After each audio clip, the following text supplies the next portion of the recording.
Olá, sejam bem-vindos à Sala da Educação Infantil. Eu vou me apresentar agora para que vocês me conheçam um pouco melhor. Eu sou Patrícia Costa, jornalista da Multirio, sou morena, tenho pouco mais de 50 anos, cabelos cacheados na altura dos ombros e estou vestindo uma blusa verde estampada. Atrás de mim, o cenário é composto por uma parede azul e cinza, com listras na horizontal e vertical, nas cores rosa, laranja e azul escuro. À minha esquerda estão 2 quadrinhos na parede. Um de fundo azul, contendo a logo desse encontro, que mostra 2 celulares sobre um livro aberto. De cada tela, sai uma pessoa na direção uma da outra, para que se deem as mãos. No outro quadro embaixo, está a mesma logo e o nome da jornada, escrito sobre um fundo branco. Bom, o tema dessa sala hoje é potências e experiências de aprendizagens na educação infantil. Quem vai debater sobre ele são as professoras Márcia Gil e Andréia Barros, que vão participar via Zoom. Olá, professoras, sejam bem-vindas. A professora Márcia é doutora em educação e pesquisadora do Núcleo de Estudos da Infância. E a professora Andréia é coordenadora da Primeira Infância da Secretaria Municipal de Educação do Rio de Janeiro. E apesar dessa palestra ser gravada, você vai poder enviar sua pergunta via chat, pois uma equipe da secretaria vai te responder lá em tempo real, ok? Bom, eu agora convido a professora Andréia Barros para começar. Professora, eu peço que você faça a sua autodescrição física, como eu fiz, e também lembro que você tem 30 minutos para falar. Pode começar. Olá, eu sou Andréia Barros, mulher, morena, de cabelos castanhos no ombro, uso óculos, estou hoje com uma blusa rosa de tecido, né? E ao fundo eu tenho uma parede branca. Assumi a coordenadoria da Primeira Infância agora em janeiro, com um enorme desafio. Nós estamos no meio desta pandemia. E aí, como pensar a educação infantil sabendo que ela não tem ensino remoto? Para isso, a coordenadoria da Primeira Infância tem pensado em materiais. Ainda essa semana e na próxima vão chegar para os responsáveis um orientador, algumas sugestões de possibilidades a serem realizadas com suas crianças em suas casas. Também vão chegar nos e-mails das escolas um orientador também para as equipes, gestoras e todos os profissionais. Que possibilidades nós temos de fazer esse trabalho potencializando as vivências e as experiências das nossas crianças, fortalecendo os vínculos entre a escola e as famílias. A gente sabe que não vai ser fácil, nada é fácil, mas vocês podem contar com a coordenadoria nesta caminhada. Ainda também nós vamos voltar para o Rieduca TV, os programas num horário que vão ser divulgados, vai ter ampla divulgação dos horários com programação para as nossas crianças.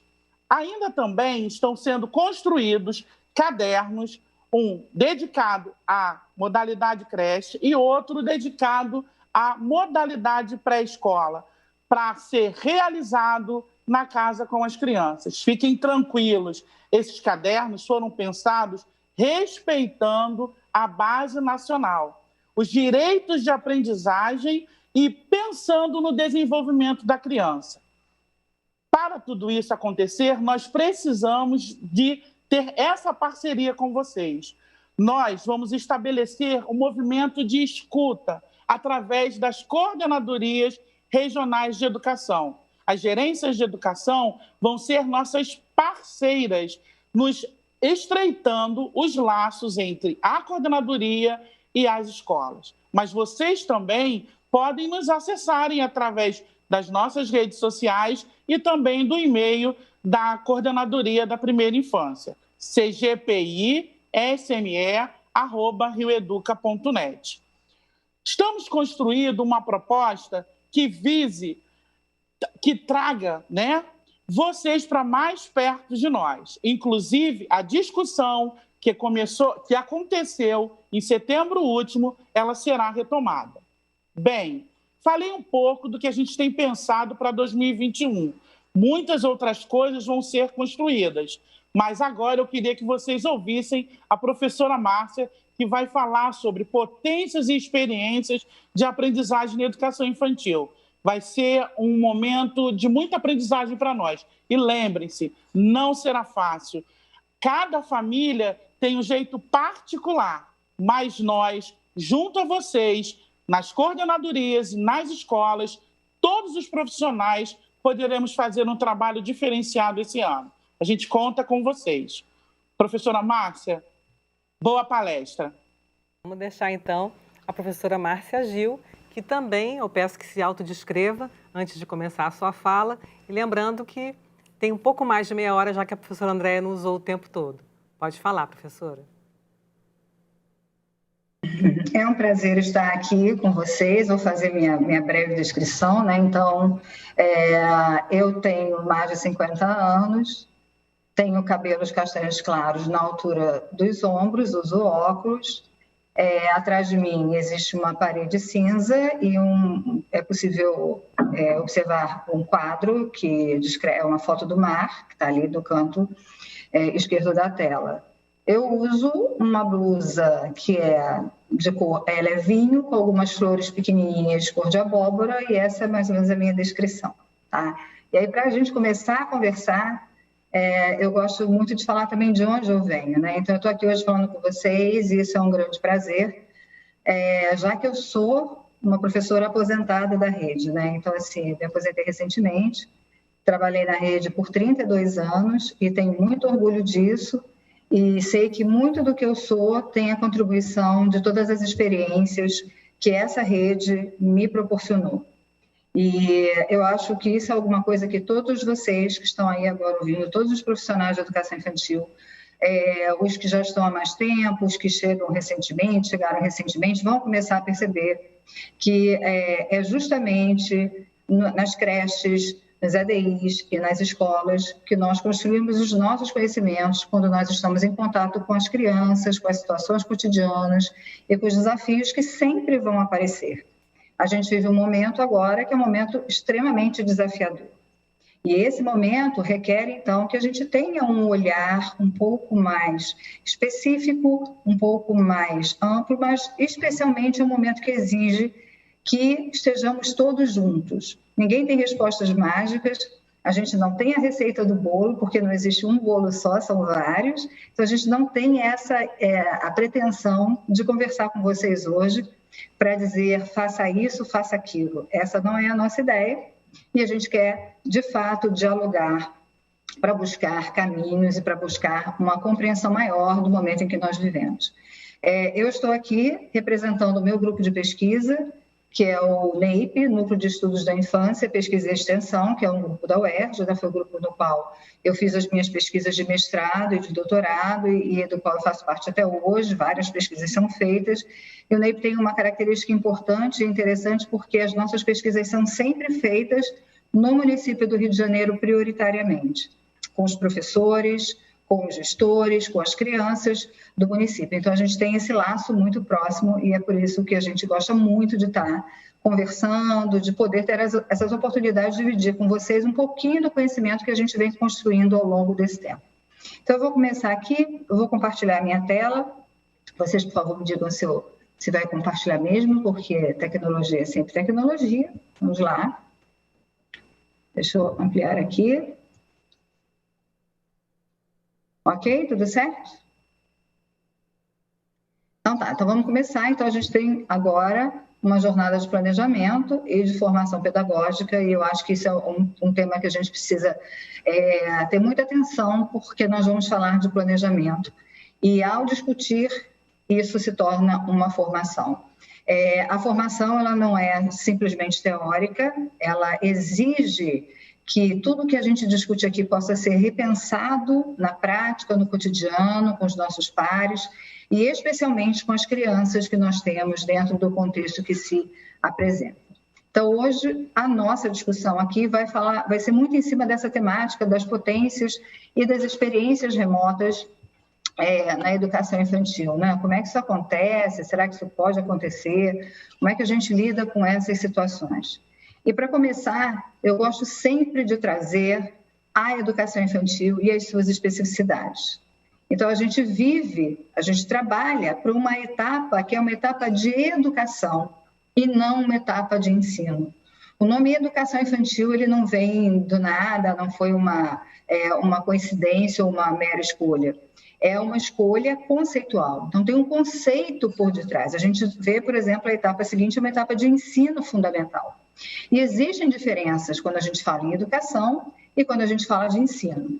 Quando a gente fala de ensino, a gente está falando de alguma coisa que é mais específica. Então, assim, existem alguns conteúdos, algumas aprendizagens que eu preciso ensinar aos alunos para que eles aprendam. Então, eu tenho uma lista, uma possibilidade de coisas bastante determinadas que as crianças terão que aprender. E aí eu posso pensar em como eles farão, de que forma, a partir de que abordagens ou experiências, mas esse é o foco do ensino. Então, eu estou falando de alguma coisa que tem lá os seus objetivos propostos, determinados, para toda a ideia da escolaridade. Mas quando a gente fala de educação, e a gente fala de educação infantil, a gente está falando de algo que é muito mais amplo.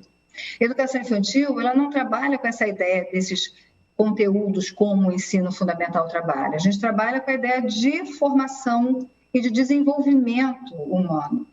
Então, quando a gente fala dessa etapa de educação, a gente já sabe que o trabalho realizado pelos profissionais da educação infantil é diferente do trabalho realizado, por exemplo, pelos professores do ensino fundamental. São duas etapas que a gente precisa pensar em continuidade, esse é até um outro assunto que futuramente a gente pode até vir a discutir, mas o foco agora é a gente pensar que a educação infantil, por ter essas características educacionais, prioritariamente, é lógico que o ensino até faz parte dessa ideia de educação, mas o foco é na educação, a gente sempre trabalha com a ideia de dois eixos. Esses eixos estão nas diretrizes curriculares nacionais de educação infantil, tenho certeza que vocês conhecem, mas são as interações e as brincadeiras.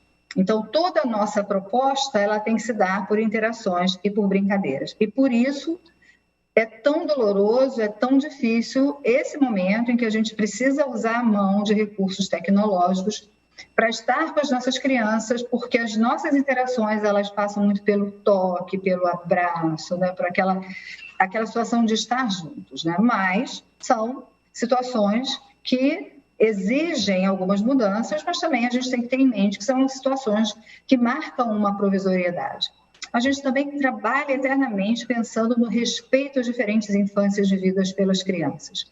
As infâncias são vividas de formas diferentes, então, uma criança não tem necessariamente as mesmas experiências de infância da outra criança.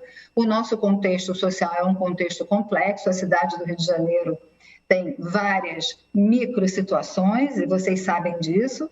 Então, a gente não pode pensar e olhar nem para a criança como se ela fosse única e igual em toda a cidade do Rio de Janeiro, nem para as experiências de infância, porque elas também não são iguais para todas as crianças da nossa cidade. E aí, quando a gente pensa em planejar, a nossa situação é sempre essa, mas especialmente nesse momento ela se faz presente. A gente olha o passado recente para planejar o futuro. Então, assim, ano passado, né, então 2020 foi um ano extremamente desafiador. Acho que nenhum de nós jamais tinha sonhado passar por tudo isso que a gente vem passando, né? Nunca, em nenhuma hipótese, se pensou nas escolas sem atendimento presencial por tanto tempo quanto nós ficamos. Então, a gente tem algumas coisas que a gente aprendeu ao longo desse ano justamente para poder pensar e planejar o futuro. Porque a gente faz isso, quando a gente planeja, a gente está avaliando aquilo que a gente já fez e a gente começa um processo de organizar aquilo que a gente quer que aconteça, né? Então, todos vocês que estão aí, que viveram no ano passado essas situações, buscaram soluções que eram as possíveis naquele momento. Essas soluções foram ok, não foram, essas são avaliações que vocês vão ter que fazer. Olha, nós poderíamos ter feito de alguma forma, isso que a gente fez foi super legal e valeu super a pena, acho que é alguma coisa que a gente pode investir. Essa é uma questão bastante que precisa ser muito pensada por cada contexto, por cada instituição. E, como eu falei, a gente tem que considerar a provisoriedade desse momento que a gente vive hoje. Isso quer dizer o seguinte, vamos ter esperança de que em breve essa situação será revertida e nós vamos poder voltar às escolas, às creches, com as crianças, como nós fazíamos e sempre fizemos. Mas essa provisoriedade, ela exige uma atenção e ela exige um cuidado de todos nós que estamos envolvidos. E 2020, nós aprendemos muitas coisas, né? Nós aprendemos, por exemplo, diferentes nomes, né? Nunca tínhamos ouvido falar de coronavírus, Covid, SARS-CoV-2, que é o nome do vírus, né? Imunidade de rebanho, tantas outras coisas, né? Se você puder, faz uma listinha aí do novo vocabulário que 2020 trouxe. Ao mesmo tempo, nós vivemos situações inusitadas, escolas fechadas, começamos a ter que lidar com essa coisa do distanciamento social, o uso de máscaras, coisas que não faziam parte do nosso repertório. Demandas desafiadoras. Por exemplo, como é que eu me mantenho saudável, né? Como é que eu vou pensar a minha forma de trabalho, como é que eu trago agora essas interações virtuais. Mas também aprendemos a conviver com as nossas dores, com nossos medos e com os nossos sonhos, porque somos pessoas. E também temos sentimentos, também temos todo esse repertório que muitas vezes é difícil de lidar. Então, e cada um tem uma experiência. Pessoal, eu acho difícil hoje quem não tem uma história, por exemplo, para contar da morte de um conhecido. Então, a gente tem histórias de lutos, a gente tem histórias de tensões vividas por pessoas doentes ou adoecidas da nossa família, dos receios, mas também temos sonhos, né, com a cura, com a vacina e tantas outras possibilidades. Então, todas essas situações, por mais que dolorosas, ou às vezes algumas delas até prazerosas, elas trouxeram para a gente novas experiências. E essas novas experiências nos trouxeram também novas aprendizagens. Então, quem nós somos hoje, com certeza, não é mais a pessoa que nós éramos no ano passado, no início de 2020. Nós nos transformamos muito a partir de todas essas situações. Mas olha só, não fomos só nós, fomos nós e também as crianças. Porque as crianças também estão vivendo esse mesmo repertório, passando pelas mesmas situações. E aí, cada uma a seu modo, cada uma dentro das suas possibilidades, cada um dentro da sua própria realidade. E aí, uma coisa que a gente precisa discutir bastante, o que é essa ideia de experiência, né? Nós temos vivido experiências diferentes. E aí eu trouxe para a gente discutir um pouquinho, rapidamente, dois teóricos, um é o Larossa e o outro é Vygotsky, que vocês conhecem bastante, que vão falar sobre esse conceito de experiência. E eu acho que são conceitos interessantes para a gente entender, até porque nós temos uma base nacional comum curricular que vai falar sobre experiências para as crianças. Então, Larossa diz o seguinte: a experiência é o que nos passa, é o que nos acontece, é o que nos toca. Não é o que se passa, o que acontece ou o que toca. Então, ele está trazendo essa ideia de que experiência é algo que acontece com a gente. É aquilo que, de alguma forma, nos mobiliza. Isso é uma experiência. Então, é algo do campo do indivíduo. O indivíduo tem uma experiência. O que a gente pode pensar é o seguinte: uma mesma situação ofertada a todos pode trazer experiências diferentes para cada uma das pessoas envolvidas, ou pode nem ser sentido como uma experiência. Então, é importante a gente ter isso em mente, porque quando a gente trabalha com as crianças e a gente planeja algumas experiências para elas, essa ideia, até que ponto isso vai tocá-la, até que ponto isso vai realmente passar por ela vai interagir, é o que vai dar o tom da experiência.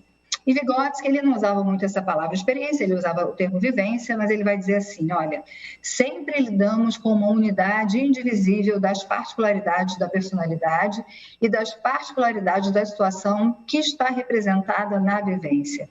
Então, ele está trazendo essa ideia de que é particular.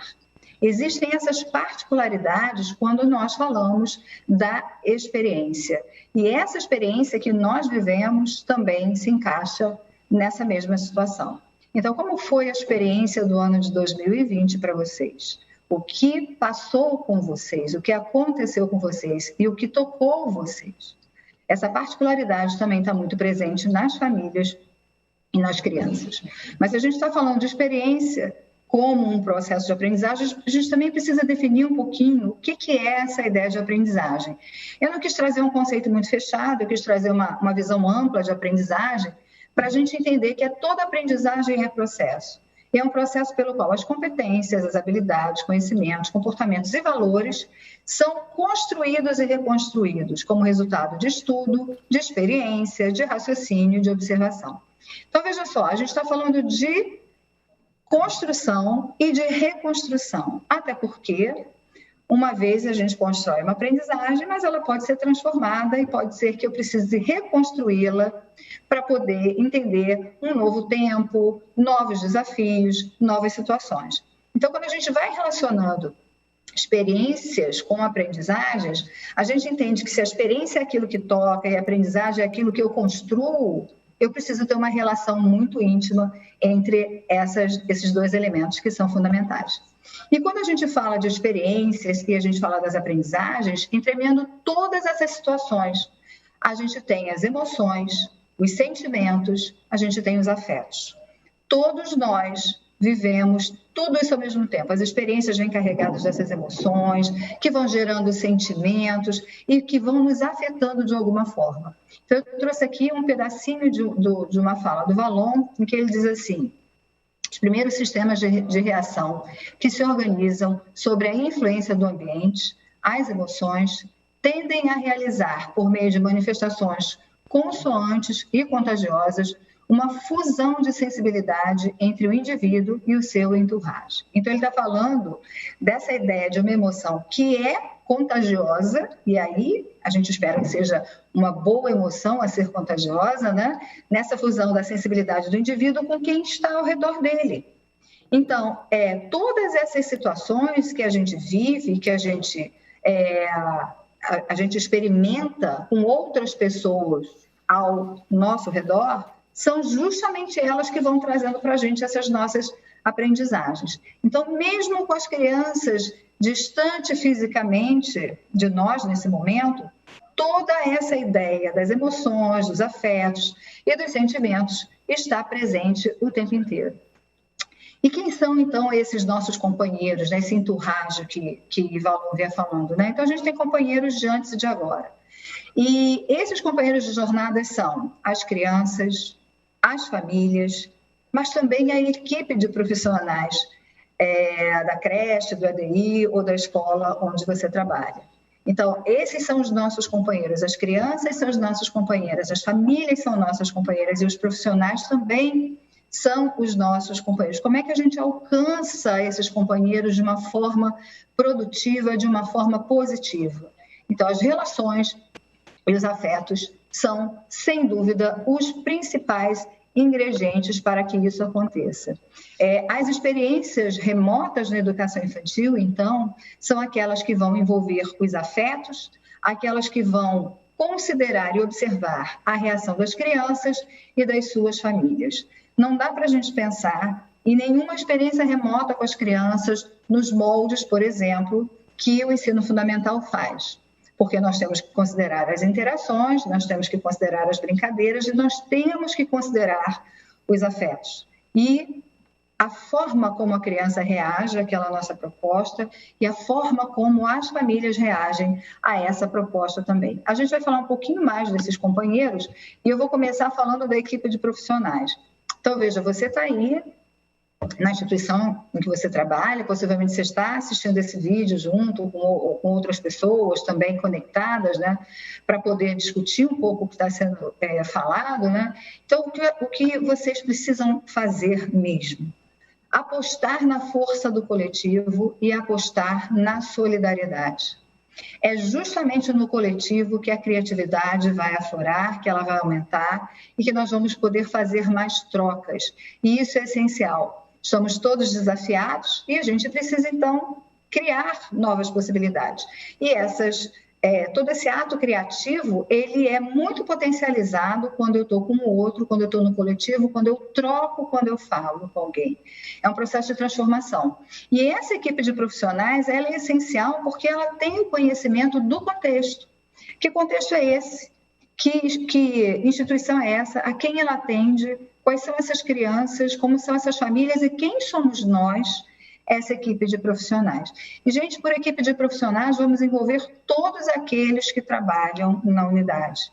Não só os professores, não só os agentes de educação infantil, não só os professores adjuntos, mas também a equipe de gestão, mas também a equipe de profissionais que atuam na limpeza, a equipe de profissionais que atua na merenda, todos aqueles que estão ali que compõem essa equipe. Então, é justamente essa equipe que vai precisar cada vez mais estar unida nesse processo de coletividade e de solidariedade. E aí, se a gente pensa um pouquinho na família, olha os nossos desafios, né? A gente tem diferentes arranjos familiares. E, às vezes, esses arranjos familiares não são arranjos simples, são arranjos complexos, que precisam ser respeitados. Então, as famílias, nem sempre a gente tem aquela família, né, do comercial da margarina, né, que é o pai, a mãe, a criança. Isso não é uma realidade para 100% das nossas famílias ou das crianças, ou mesmo, a gente não precisa ficar só no Rio de Janeiro, a gente pode até avançar, né? Então, as pesquisas do IBGE vêm mostrando, por exemplo, que muitas famílias são chefiadas só por mulheres, existem famílias que são só as avós, existem famílias que são famílias com pessoas que fazem parte da família de pessoas que são transgêneros. Então, a nossa diversidade está ali presente.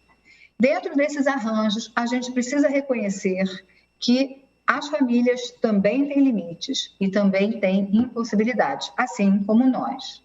Mas o que a gente precisa fazer, então, é descobrir quais são essas possibilidades para poder valorizá-las.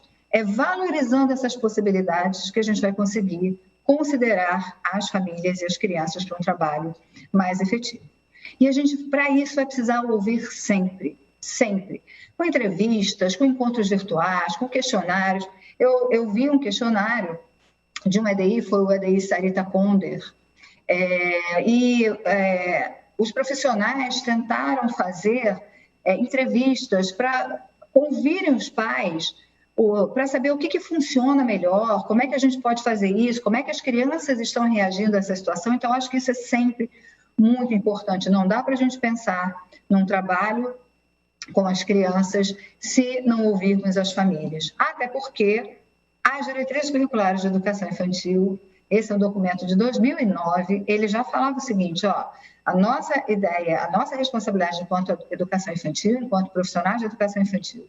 Então, nós temos que assumir a responsabilidade de compartilhar e complementar a educação e cuidado das crianças com as famílias. Então, isso já está posto na lei há muito tempo.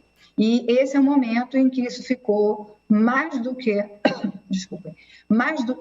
claro, isso ficou uma necessidade cada vez mais marcada, cada vez mais premente. E é sempre bom a gente lembrar que nós somos escola, somos profissionais, mas nós também somos família. E nós sabemos, talvez muitos de vocês tenham vivido essa experiência de estar com as suas crianças em casa, e às vezes mais do que uma criança, tendo que trabalhar como professores, profissionais mesmo, né, colocando lá o seu trabalho, criando uma nova forma, uma nova possibilidade, mas ao mesmo tempo cuidando de casa, cuidando das crianças em casa, e às vezes não tinha espaço entre as crianças correrem, e a gente sabe as dificuldades que todos nós estamos passando. Então, a gente tem que sempre manter isso. Nós somos escola, mas também somos família. E também gostaríamos de ser ouvidos e também precisamos ouvir. Então, acho que essas ideias básicas nos ajudam a começar um planejamento do que fazer ao longo do ano de 2021. As nossas crianças que estão também nesse momento, muitas vezes, sozinhas, passando por situações complexas, nós não temos como controlar tudo isso, mas eu gosto de trazer que esse é o momento em que, se tem alguma coisa que a gente precisa garantir, são os direitos de aprendizagem e desenvolvimento, que estão no documento da Base Nacional Comum Curricular, mas também fazem parte da proposta curricular do município do Rio de Janeiro. E que direitos são esses? As crianças têm direito a conviver, a brincar, a participar, a explorar, a expressar e direito a conhecer-se. Esses direitos são o nosso foco do nosso trabalho, mas tem possibilidades de interação, propostas de brincadeiras e de outras experiências que permitam às crianças exercitar todos os seus direitos. A convivência, a brincadeira, a participação, à exploração, de expressarem o que pensam e de se conhecerem. Então, se tem alguma coisa que eu acho que a gente pode fazer, estamos planejando alguma proposta para as nossas crianças. Essa proposta pode vir com uma orientação da Secretaria de Educação e ser ampliada, por exemplo, por cada unidade, ou pode ser uma proposta criada por cada unidade. No momento em que você estiver planejando essa proposta, pensa, isso que eu estou propondo para as crianças e para as famílias garante os direitos de aprendizagem? Garante que as crianças tenham acesso a essas situações que são essenciais para o seu desenvolvimento? Se essas propostas garantirem os direitos, eu vou dizer que a gente está num bom caminho. Se essas propostas não garantirem, então a gente tem que repensar. Então, vou dizer para vocês, a gente propõe uma brincadeira, a gente propõe que a criança fale sobre o que ela pensa ou sobre o que ela sente. A gente propõe que ela participe com um jogo ou com alguma coisa que ela vai fazer em casa, que ela diga um pouquinho do que ela gosta e do que não gosta, que ela conviva com irmãos, com os animais de casa, que ela possa falar sobre isso, que ela possa explorar as coisas que ela tem em casa. Agora, se a minha proposta é uma proposta onde eu digo para ela que ela mecanicamente vai ter que fazer alguma coisa, cobrir, copiar, repetir, aí a gente não tem direitos de aprendizagem e de desenvolvimento garantidos. E isso não funciona bem para a gente, né? Então, olha só, por que os direitos são de aprendizagem e de desenvolvimento? Porque quanto mais as crianças aprendem, mais as crianças se desenvolvem. Lembra que a etapa da educação infantil tem como finalidade o desenvolvimento das crianças. Portanto, os direitos de aprendizagem e de desenvolvimento são essenciais para qualquer proposta. E aí, falando um pouquinho mais dessa ideia das propostas remotas, né, a gente pensa assim, acesso à tecnologia. Nós sabemos que nem todas as crianças ou famílias têm acesso à tecnologia. Algumas sim, algumas não, algumas por um tempo menor. Tudo isso vai ter que fazer parte do planejamento, mas essas são questões locais. Mas a gente tem que prestar muita atenção no tempo de tela. Se a gente for pensar na creche, se a gente for pensar nos bebês, não há possibilidade da gente usar a tela como um elemento constante de grande tempo de uso, de continuidade, especialmente a creche. Primeiro porque a gente sabe que a tela traz vários malefícios para toda a questão visual, mas também porque a gente vai tentar oferecer para elas experiências. Então, a tela ou a tecnologia pode ser um veículo de informação para as famílias das propostas que precisam ser experimentadas pelas crianças. Toda proposta precisa ser um convite às crianças. Nós já estamos num espaço que não é o espaço da escola, com o distanciamento que se faz necessário, então a gente convida as crianças a participar. E todo convite é para uma coisa legal. Então, a gente sempre faz isso. Olha, que tal se nós fizéssemos isso hoje? Olha, a nossa proposta é que a gente faça, construa alguma coisa, e a gente pode usar material de sucata, seja o que for, mas sempre um convite. E existe uma coisa que eu venho discutindo, eu acho que é importante que a gente pense, que a gente precisa envolver as crianças de forma personalizada, mesclando com momentos coletivos. Deixa eu explicar mais ou menos o que eu estou querendo dizer aqui. Olha o que acontece, né? Ao longo desse ano, eu vi nas redes sociais vários professores que criaram situações maravilhosas, tá? De vídeos, de contação de história, de brincadeiras, de propostas, e essas propostas foram publicadas na rede. O que eu tenho contra isso? Nada, absolutamente nada. Mas isso é uma coisa que é coletiva, sabe? Então, extrapola a sua turma, extrapola as suas crianças, extrapola o seu grupamento. Então, isso pode acontecer, mas a criança precisa sentir em algum momento que aquilo ali foi para ela, foi feito especialmente para ela, como é uma experiência quando a gente está presencialmente com as crianças nos nossos espaços escolares. Então, quando a gente planeja para aquele nosso grupo de crianças. Então, é muito importante que essa ideia da valorização daquele grupo, daquelas crianças, dessa personalização possa estar presente. A criança precisa se sentir querida, valorizada, ela precisa se sentir reconhecida. E isso é extremamente importante. Ainda nessa discussão do que podem ser essas propostas remotas, é muito bom que a gente sempre associe os materiais concretos a jogos, e jogos, a gente tem tantas dificuldades, né? Mas às vezes pode ser um quebra-cabeça que seja montado com uma figura, até mesmo pela família, com a nossa orientação, os livros que estejam disponíveis, brinquedos, os materiais de papelaria, os materiais de sucata, e a gente tem que conhecer muito essa criança, essa família, para a gente poder associar esses materiais. Isso tudo vai ajudando a dar uma concretude, a criar esse vínculo cada vez mais forte e vai permitindo que a criança entenda que realmente ela está dentro desse processo, que é um processo educacional, de constância, de continuidade. A gente precisa valorizar vínculos e afetos. Mesmo à distância, essas interações precisam valorizar os vínculos e a afetividade. E a criança vai se sentindo cada vez mais querida e acolhida quando nós mostramos que estamos conhecendo aquela criança cada vez mais. As preferências, o que ela gosta de fazer, o que ela não gosta, o tipo de história que ela gosta de ouvir e assim por diante. É muito importante que as propostas possibilitem a criação simbólica pelas crianças. O simbolismo é essencial. O simbolismo é um ato cognitivo. O ato simbólico é um ato cognitivo.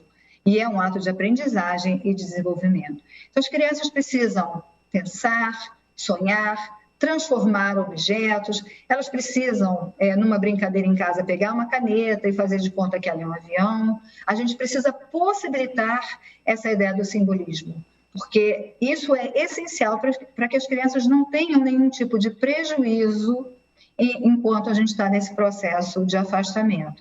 Pense que quando as crianças estão conosco, olha como é que a gente faz. A gente conta história, a gente brinca de imaginar, a criança pode desenhar e ela conta aquelas histórias bem irreais, mas ela conta como se ela estivesse vivendo. Isso é super importante para o desenvolvimento da oralidade, para o desenvolvimento do raciocínio, para o desenvolvimento de uma forma geral. Então, vamos prestar atenção nessa situação. Vamos pensar em propostas que deixem as crianças desejosas para o próximo encontro, desejosas desse futuro. Então, a gente tem que explorar a continuidade das propostas.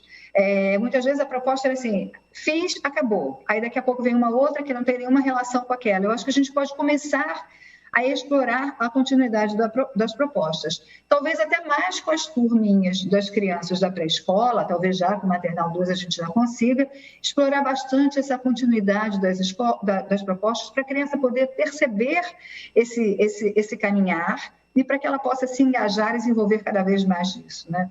Então, a nossa ideia é de criar vida, é de criar vivência, é de criar experiências, é de trazer para a criança alguma situação nova, diferente, colorida, favorável, porque a gente sabe que muitos dos contextos que essas crianças têm vivido têm sido contextos complexos. Então, a gente tem que pensar em o que fazer para criar essa vida, né? E a gente tem que, acima de tudo, ter respeito a essas diversas infâncias que fazem a história das nossas crianças. Então, respeitando, por isso essa ideia da personalização é tão importante. A gente precisa que esse momento traga depois boas memórias para as crianças. Que esses encontros possam ter essa possibilidade de construir essas boas memórias, tá? Boas memórias do que aconteceu. Mas como é que a gente vai fazer isso tudo, né? Então, eu vou chamar a atenção de algumas coisas que a gente vai precisar considerar. Vamos considerar as situações vividas pelas crianças. Por exemplo, além das situações socioeconômicas, que a gente sabe que tem sido experiências difíceis para muitas famílias, né? Existem a questão das perdas e existe a questão dos lutos. E se tem alguma coisa que eu acho que vai começar a aparecer muito nessas nossas trocas com as crianças e com as famílias, é a ideia da morte, é a ideia do luto, né? Do sentimento que vem da morte, da perda, do luto. E aí eu sempre me pergunto, a gente sabe falar de morte e não podemos esquecer alguma coisa que é fundamental. A escola pública é laica por lei, e uma escola pública laica, quando vai falar de morte, e é a escola que vai abordar esse assunto por interesse das crianças, ela tem que falar de morte como um processo biológico natural da própria vida. Todo ser vivo, ele vai nascer, ele vai crescer, ele vai passar por um processo de desenvolvimento, e um dia ele morre. E talvez a gente tenha que tratar dessa forma e evitar essas visões que estão mais associadas à religião. Ah, mas a criança falou isso para mim. Ok, então se ela falou, ela falou. Foi ela quem disse, mas eu não posso ser a porta-voz de alguma proposta, de alguma visão religiosa, porque nós temos crianças com diferentes crenças famílias com diferentes crenças que precisam ser respeitadas e que, por lei, têm que ser respeitadas. A gente também precisa considerar as dúvidas e os medos das crianças. Nós temos muitas crianças passando por momentos de medo. Eu tenho várias experiências de crianças que estão com medo de sair de casa, criança que chora, criança que está com muita dúvida porque passou a mão no rosto, e aí quando passa a mão no rosto fala, eu agora vou ficar doente, passou a mão no rosto. Assim como tem aquelas que não estão, a gente tem aquelas que estão. Então a gente tem que estar considerando muito esse momento todo. E isso significa que a gente precisa ter uma escuta sensível para as crianças, mas também para as suas famílias. As famílias são o nosso grande elo nesse momento. Então, a escuta sensível precisa ser estendida também às famílias. E aí, como é que a gente pode pensar em algumas coisas a partir do que eu coloquei aqui para vocês?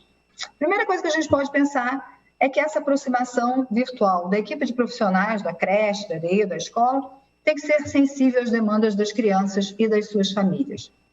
Eles têm demandas e a gente precisa reconhecê-las. A gente precisa estreitar vínculos, trocando vivências de situações de aprendizagens domésticas e educacionais. Então, assim, a criança está aprendendo mesmo distante do espaço escolar. Que aprendizagens é essa? O que ela aprendeu como aprendizagem doméstica, por exemplo? Ela agora sabe já dobrar sua roupa, ou ela já se veste sozinha, ou então ela já come sozinha, ou então ela ajuda alguém da família a fazer uma receita. Essas questões são essenciais. Assim como quais foram as aprendizagens no campo educacional mais amplo que ela já faz. Então nós contamos aquela história e ela agora observa as formigas no jardim, ou seja o que for.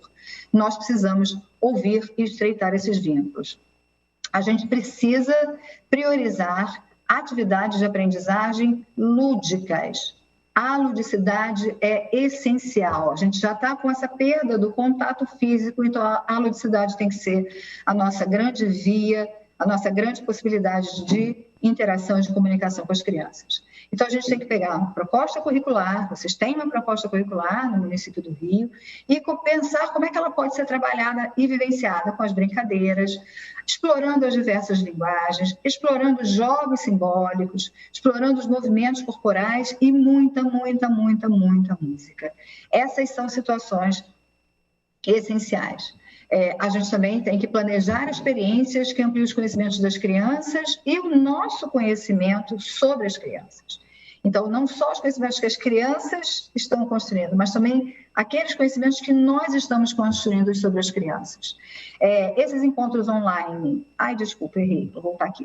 Eles podem ser síncronos ou mesmo assíncronos, ou seja, acontecer ali ao vivo com as crianças, ou eu posso deixar alguns gravados, a gente pode mesclar essas situações, mas mesclar também a ideia do número de crianças.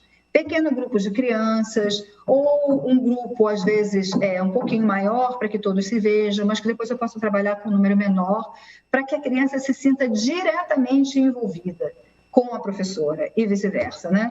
Ouvir e compartilhar novidades, experiências vividas e realizadas em casa, especialmente a pré-escola, mas não somente a pré-escola, porque nós sabemos que as crianças são diferentes e nos surpreendem com as suas possibilidades. Então, é muito importante que a gente esteja atento.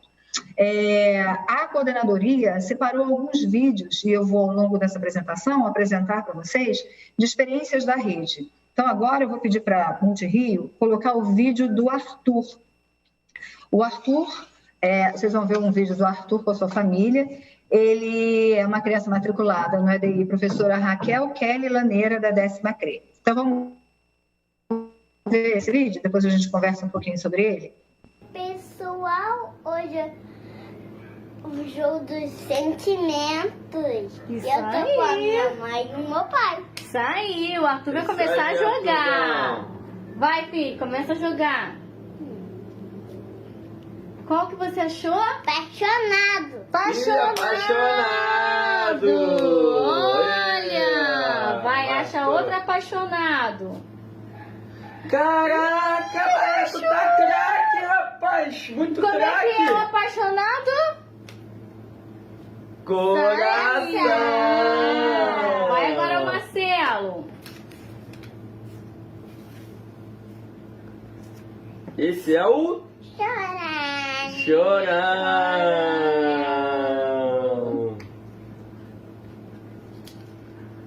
Achei o outro chorando! Minha vez! Vai, mãe. Eu achei o assustado! Será que eu acho também? Deixa eu ver se eu acho aqui. Só que tem um Que peninha! Vai! Uma graça esse vídeo, né, professora? Nossa, uma graça o vídeo, né? Então, ele mostra uma situação onde a família está lá e olha como é que a criança participa, olha como é que ela explora, ela está numa situação de brincadeira, olha como é que os direitos vão sendo colocados em prática, né? Estão ali garantidos para as crianças junto com as suas famílias. Mas a gente ainda pode continuar um pouquinho mais nesse ponto, tá? Então, por exemplo, valorizando tudo aquilo que seja inesperado. Às vezes a gente traz aquela proposta e na hora H a criança vai por um outro caminho, traz alguma coisa que a gente não pensou. Vamos valorizar essas riquezas que as crianças trazem para a gente, valorizar aquilo que é o inesperado, né? Estreitar esses laços com as famílias e com as crianças, rememorar ou apresentar os espaços da creche EDI para as crianças. Muitas crianças vão entrar na rede esse ano, né?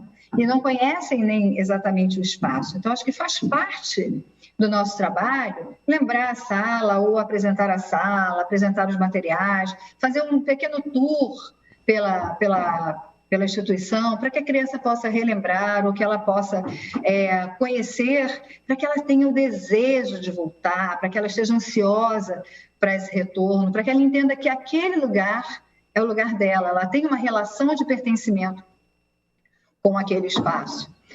Lembrando também, e também planejando possíveis brincadeiras, momentos de atividade de música, contação de histórias, que são possíveis de serem realizadas naqueles espaços.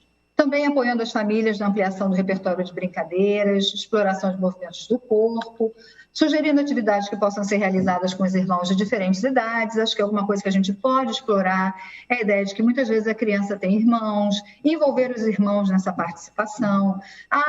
Mas era só para o fulano e o irmão participou, que bom, a gente está garantindo uma interação ali entre as crianças, estão brincando, então vamos permitir que os irmãos tenham acesso, participem, se for o caso. E a gente tem que, fundamentalmente, respeitar a dinâmica, os arranjos e o cotidiano das famílias. A gente vai ver agora um outro vídeo nesse momento, que é o vídeo da Sofia. A Sofia está matriculada na Escola Municipal Madalena Tagliaferro, da 10ª CRE, e aí vou pedir para a Multirio soltar o vídeo para a gente assistir agora também. Sofia lavou a mão, goleira muito sabão. Criança agora limpinha, não vai pegar vicinho não, vicinho não. É isso aí, lava a mão. Sofia lavou a mão, goleira muito sabão. Criança agora mão limpinha, não vai pegar bichinho não, bichinho não. É isso aí, lava a mão. É isso aí, lavar a mão. Música é um parceirão da educação infantil, né, professora? Nossa, muito, Patrícia, muito. Você vê, então ela estava lá numa ação, participando, a criança estava ativa naquela ideia. Então, além dela cantar a música, ela está lá lavando as mãos, participando, explorando os movimentos. Então, é esse tipo de proposta que é simples e que a gente pode, de alguma forma, oferecer ou sugerir junto às crianças e às famílias. E por isso que a família é essencial. Esse diálogo, esse estreitamento de laços com a família, ele é essencial. Ele já era essencial antes, ele já estava previsto antes, mas neste momento ele é especial. Ele precisa acontecer mesmo. E aí, já caminhando aqui para terminar a minha fala, a gente precisa propor e produzir uma documentação pedagógica. Essa documentação pedagógica é algo que a educação infantil vem discutindo há muito tempo, né? O que é uma produção de documentação pedagógica, que é mais ou menos um registro de tudo aquilo que acontece, daquilo que a gente planejou, daquilo como aconteceu, de como a criança participou e, nesse caso, como as famílias participaram. A gente precisa produzir essa documentação pedagógica. Isso precisa ser proposto em parceria, inclusive, com as famílias, porque as famílias vão nos ajudar e serão essenciais para a produção dessa documentação pedagógica. E para que a gente vai fazer isso? para registrar a avaliação das crianças e das famílias com as propostas por nós apresentadas. Nós erramos, às vezes a gente pensa que a proposta ia ser super legal e não era assim, não foi assim que soou para as crianças. E essa avaliação é muito importante para a gente poder pensar o que fazer. Então, esse registro de todo esse caminhar, ele é muito importante, porque esse momento ele vai nos ensinar muitas coisas. Mas nós precisamos estar atentos para aprender. A gente precisa ter o registro dessas situações para que essas aprendizagens possam acontecer. A gente também vai registrar as aprendizagens das crianças e a forma de percebê-las. Como é que nós, professores, estamos percebendo o que as crianças aprenderam? Porque como há uma mudança na forma de interação, a gente tem também uma mudança na forma de observar ou de perceber como é que as crianças estão aprendendo. E a gente precisa relatar, porque todas essas possibilidades são extremamente ricas para o nosso conhecimento das crianças, para que a gente possa pensar em propostas que sejam ainda mais interessantes, né? E é importante também essa documentação pedagógica para que a gente possa trocar as experiências de avaliação entre os profissionais da unidade. Lembra que a gente falou lá no início da força da coletividade, da solidariedade? Pois é, isso tudo é extremamente importante. E, portanto, a gente tem que pensar de que forma a gente vai fazer isso. Então, fotos, relatos verbais, escritos, as próprias produções das crianças, que podem ser enviadas por pequenos vídeos ou por fotos, e ouvir as críticas das famílias. Se a criança não tem nenhum acesso à tecnologia, a gente vai tentar fazer isso de outra forma. Materiais impressos ou materiais de papelaria, alguma coisa que dê a possibilidade das crianças, neste período, manterem esse vínculo, não só com os profissionais ou com os professores, mas também com a escola, mas também com a creche, mas também com a instituição. E a gente precisa avaliar, gente, avaliar e replanejar sempre em equipe, sempre. Esse é o nosso momento. Quando a gente fala de planejamento, a gente está falando de avaliação, porque é justamente a avaliação que vai me permitir replanejar e planejar de forma a atender melhor as nossas crianças e nossas famílias. Você está falando, mas o titular é potência, você nem falou de potência. Pois é, eu deixei para falar de potências no final. Porque todo esse momento, por mais desafiador e por mais difícil que ele seja, ele trouxe para a gente algumas potências. E uma delas é justamente isso que eu já venho falando, o estreitamento dos laços entre a escola e a família, o maior envolvimento das famílias na educação e no cuidado das crianças. Então, a gente percebe esse maior envolvimento de algumas famílias e você está pensando, mas não são todas. Não, gente, não são todas. Mas acho que já estão nesse processo, já estão num momento que isso já é um ganho muito grande. E a gente pode começar a tentar fazer a mesma coisa com outras famílias, né? A gente tem, assim, um olhar privilegiado para o papel social da escola, né? A escola é olhada de uma outra forma, a escola é desejada de outra forma, porque a escola tem uma função social muito importante. A função social da escola, especialmente da educação infantil, está muito para além dessa ideia de aprendizagens, conteúdos ou dar diplomas. A função social da escola é justamente essa, da socialização, das trocas, das culturas, das aprendizagens que nós fazemos uns com os outros, né? Esse portfólio e essas experiências todas vão nos permitir um mergulho na vida das crianças. A gente tem agora a oportunidade de conhecer a vida das crianças como nós nunca conhecemos antes. Nunca nos foi dada essa possibilidade que agora tem. Isso é uma grande potência. E isso nos faz nos inundar de infância. Nós que somos profissionais, que lidamos com as infâncias e com as crianças, precisamos nos inundar na infância. E eu trago aqui para vocês agora uma produção do Mia Couto, que eu amo, tá? Que se chama Inundar de Infância. A poesia dele diz assim: hoje acordei sem dia, a casa sem lar, a cama sem leito. Hoje acordei sem mim. Saí à rua para me deixar possuir pela simples leveza de existir. Crianças passaram por mim aos bandos de espantar, com folias e desmandos, nessa fabricação de milagres que é o absoluto brincar. Dentro de mim, o universo se dissolveu e um respirar de céu em meu peito se inundou. Seria a vida? Seria o tempo sem nostalgia? Ou seria apenas a poesia? Sei que havia um fluir de rio lavando antiquíssimas dores, e do cristal de tristeza que antes me negava o ar, desse nó de vazio, voltou a nascer o mar. E é esse o meu desejo para todos nós, que a gente possa nos inundar de infâncias, que a gente possa trazer as brincadeiras para a vida das crianças, mas também para as nossas vidas, que a gente possa, então, ultrapassar esse tempo e viver uma nova experiência com esperança de que dias melhores virão. E aí eu vou terminar a minha fala por aqui, agradecendo muito a oportunidade de estar aqui conversando com vocês.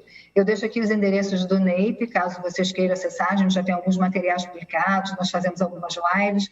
Então, a gente tem uma página no Facebook, uma página no Instagram e um canal no YouTube. Então, nos visitem, estamos sempre abertos para trocar informações, para discutir, para construir novos conhecimentos, que é o que a gente precisa nesse momento. Então, muito obrigada pela oportunidade de estar aqui, foi realmente um grande prazer e podem contar conosco. Eu acho que termina então a minha apresentação aqui, vou voltar, deixa eu fechar aqui a apresentação para a gente poder continuar. Olha, encerrar essa palestra com poesia de Mia Couto é a cara da educação infantil. Professora Márcia, muito obrigada, viu?